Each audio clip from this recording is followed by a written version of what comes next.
بەخشەندە و میهرەبان قوتابیانی هێژا بینەران و بەسەرانی خۆشەویست سڵام عەلەیکم.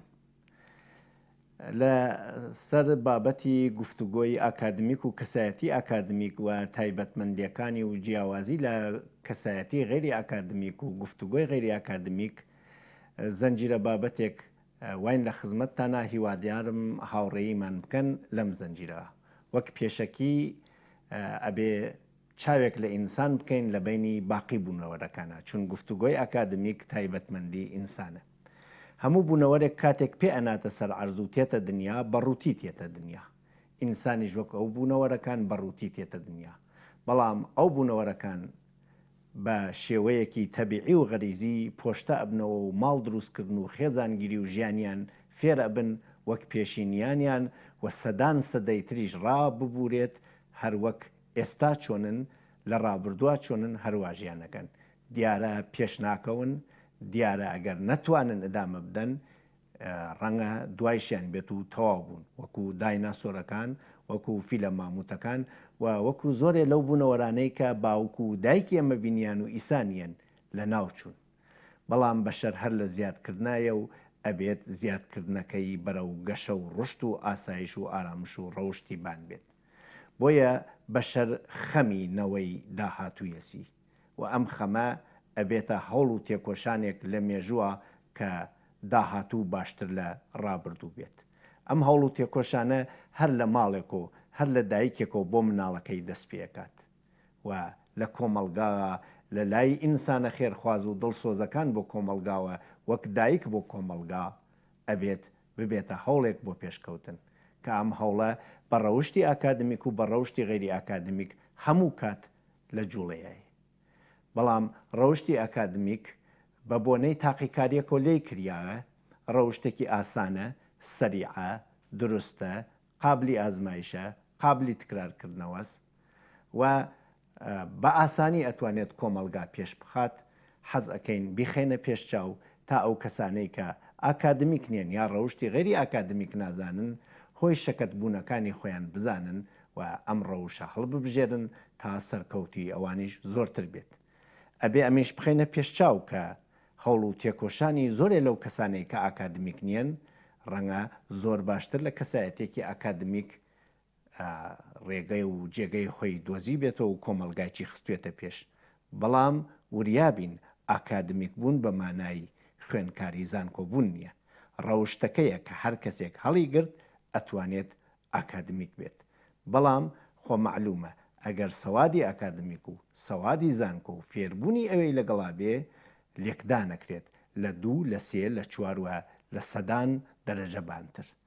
بۆیە ئەبێت ئەم ڕەوشە ئێمە بخێنە پێشچاو. پێشتر وتم کە ئینسان و کۆ بوونەوەرەکان بەڕووتی تێتە دنیاوە ئەبێ پۆشتە بکرێتەوە. ئەو بوونەوەرەکان لەشیان پۆشتەکەنەوە، بەڵام بەشەر لەشی دایکی بە جلوبەرگی کۆمەلگاکەی پۆشتەیەکاتەوە. هەر کۆمەلگایە کولتور و بابەتێکی هەست بۆ پۆشتەکردنەوە کە ئەوە ئێمە باس ناکەین. بەڵام پۆشتەی بەشەر لە ئەسڵا پۆشتەی عەقڵ و دڵیەسی. بۆیە شاعێرە فەرمێت دڵکە جۆشێکی نەبێ من شوشەی بەتاڵم بۆچێ، سەرکە هۆشێکی نەبێ من زرکە تاڵم بۆچێ. کە ڕاستەکەی ئاوایە، سەرکە هۆشێکی نەبێ من زرکە تاڵم بۆچیە، دڵکە جۆشێکی نەبێ من شوشەی بەتاڵم بۆچیە. ئەبێ سەری بە زانین، بە فێربوون، بە عەقڵ، بە عەقڵانیەت، بە عەلم، بە زانیاری، بە ڕەوشتی ئینسانی پڕ بکەینەوە کە ئەمە ئەگەر پڕ بووە سەرچاخە بێت، نەک چاخیەک لە دەرەجەی گەورەی سەرەکاوەکو سەری حیوانات، بەڵکو چاخیەک لە زانینە. سەرێ پڕ لە گڕ وەک تەنور نەبێ، پڕ لە مێشکی ڕوون وەک بلور نەبێ، لە خۆپەسەندی تەواو دوور نەبێ، ڕۆژی تنگانە تەواو سوور نەبێ، لەخوا ئەخوازم کە بە بڕینچێ تا دوا هەناسەی بەزار و شینچێ. سەر ئەبێ وا پڕ بێتەوە. دڵی کێشێ پڕکەینەوە، پڕی بکەین لە محەبەت، لە دڵسۆزی، لە خێرخوازی، لە دڵگەرمی، لە دڵنەوایی، لە لاواندن، لە لاگیری، لە هەست و ڕەوشتی بەرز. دڵێ نەناڵێ بۆ هیچ نەخۆشێ، ئازاری نەبێ بۆ هیچ پەرۆشێ، هەر بۆ ئارەزۆی خۆی تێبکۆشێ، بۆ زامێکی هۆز زووخێ نەنۆشێ، یاخوا ئەو دڵە هەر ئاوارە بێ بە تێغی دژمن پارە پارە بێ. بۆیە ئەبێت دڵێکی پۆشتەکەین و ئەم پۆشتەکردنەوەی دڵ و سرە ئینسانەکە گەورە ئەکات. بۆیە شاعێرە فەرمێت جانور فربه شود لیک از علف ئادەمی فربه ز عز است و شەرەف. جانەور چاخەوێت لە ئاڵف و خواردەمەنی خواردن، بەڵام ئینسان گەورە ئەبێت لەبەر عەزیزی و شەرافەتمەندی. جانور فربه شود از حلق و نوش ئادەمی فربه شود از راه گوش. جانەور چاخە بێ گەورە ئەبێ لە خواردنەوە کە ئەویش ئاستێکیە و زیاتر لەوە یا مردنە یا سەربڕین. بەڵام ئینسان گەورە ئەبێت لە ڕێگەی چاو و گوێچکە و ئەو ڕێگانەوە کە دەواازەی عەقڵن و ئینسان بەرزەکەن. بۆیە ئەبێ ئێمە لەم دەواازەوە زانینەکان بە ئاسانترین ڕەوش بگەینە دەستی خوێندکارەکان و نەوەی نوێمان کە لە تاقیکردنەوەکانە دەرکەوتووە ڕەوشتی ئاکادمیک و گفتوگۆی ئاکادمیک باشترین، ئاسانترین تا ئەمڕۆ دروستترین ڕەوشە کە ئەتوانین پێی پێشبینی بکەین، پێی کۆنتترۆل بکەین، پێی ئازمایش و تاقیکردنەوەی دووبارە بکەین.